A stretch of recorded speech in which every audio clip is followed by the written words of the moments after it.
Running commentary. We are exploring listening to albums. We sat down and we listened to the artist's vision and concept. Tears for Fears, Songs from the Big Chair. This was the first ever album that I bought. But before that incredibly independent action could take place, I had to wash a bunch of cars, which is when I first heard the record Shout, which was making its ascent in the British charts and really making an impression on me. I was in conversation with Smash Hits on a regular basis at that time and securing a junior position at the magazine. And when I finally made enough money, I was able to go and buy the album.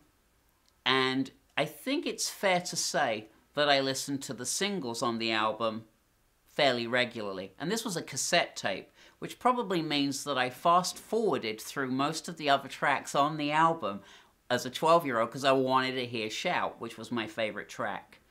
I listened back to the album for running commentary.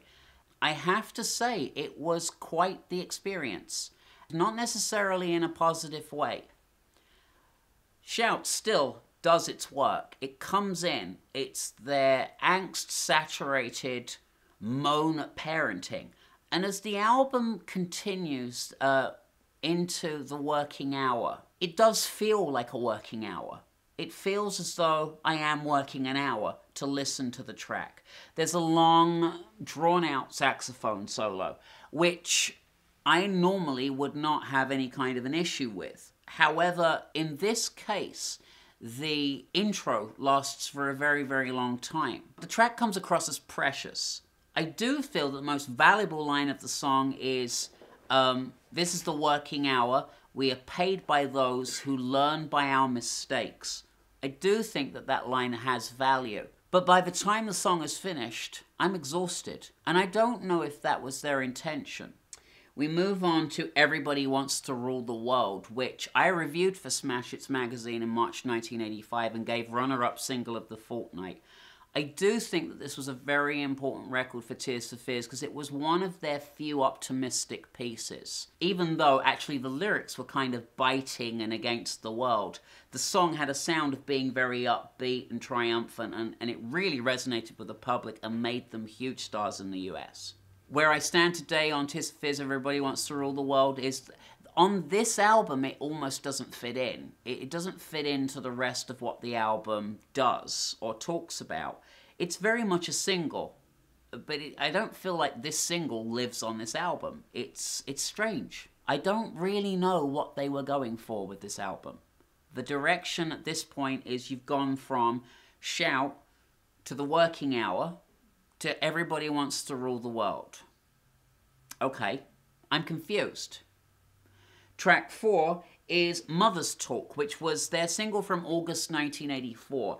And this followed The Way You Are from November or December of 1983. I loved The Way You Are as a single that's not included on any of Tears for Fears albums. Mother's Talk it was great to see Tears for Fears back. We wanted them in the marketplace. This track was kind of like dramatic. And looking at the credits, we see that Chris Hughes is the producer of this record. We also see that Roland Orzabal is the predominant writer. Again, without looking at the album, I wasn't aware of this. I always thought that Kurt and Roland had taken an active role in the songwriting. But no, it's actually the majority of the album is written by Roland and then backed up by Ian Stanley, who provided the synthesizers on the album. Mother's Talk for me is, again, great as a single. It's at this point starting to become quite wearing. And I'm thinking, okay, I've got 8 tracks. I'm going to give Mother's Talk 5 out of 10. I'm not crazy about Mother's Talk. I'm not crazy about it. I get it. I just didn't think it was the greatest comeback single. I thought Shout is standout.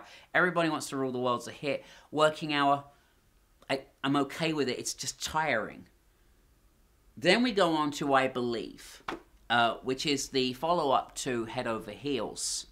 And bear in mind here, just in case anyone's got anything smart to say, I was in the Tears for Fears fan club. It was the only fan club I ever signed up for. I paid the subscription to be in the Tears for Fears fan club. And I'm finding out now it had nothing to do with their albums. I Believe drags on and on. It sort of goes for a jazz kind of sensibility, but this is a jazz club where nobody is. There's no one in this jazz club. There's maybe one guy smoking a cigar. But it's a very empty jazz club. There's a real kind of sinister darkness to this album that I just did not enjoy the second time around. It made me feel uncomfortable. And it goes on, and the instrumentation is very good, but it's very precious. It's very precious to them. It's their little baby, and I get that. But it's a little cosseted, it's a little precious, it's a little too good for its own good.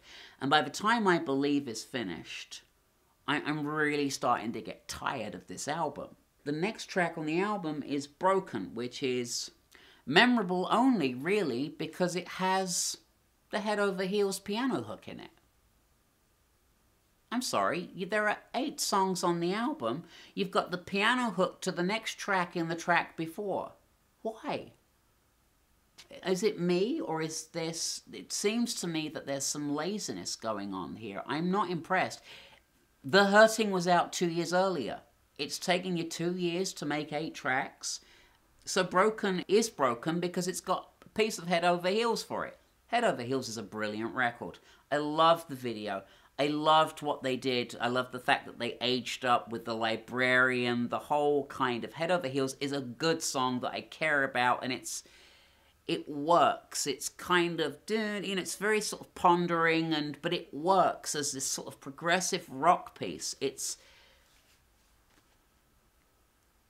But if you think of how heavy Head Over Heels is as a song, this will give you a perspective as to how heavy these other album underpinnings are. Maybe that's why they did 8 songs. It was like just constantly getting fed foie gras or like something really rich. It's like, no, I really can't take any more.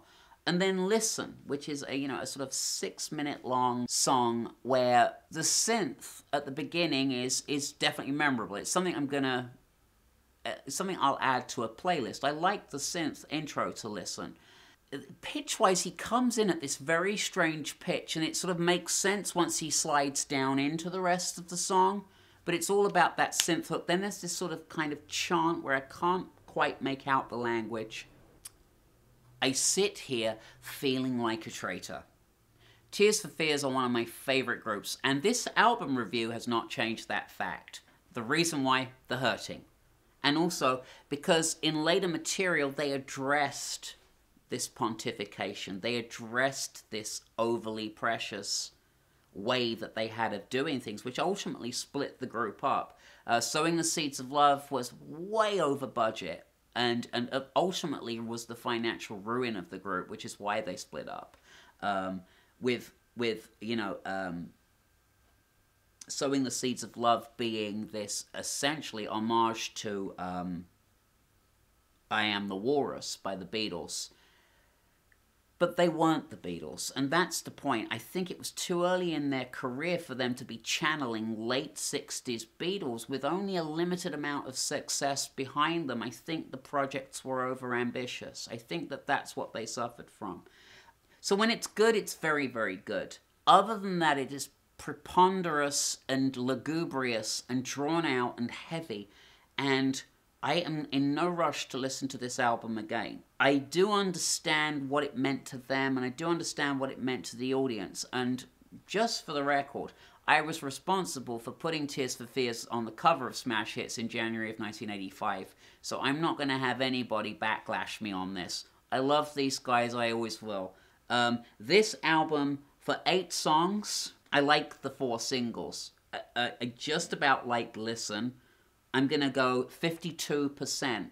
I just don't think something could get so swollen in 2 years. And that's what it's left me with. I do want to make one other note here, is that, first of all, that Manny Elias was the drummer for Tears for Fears, and also that I Believe is dedicated to Robert Wyatt. I mean, I love that. I just love that dedication.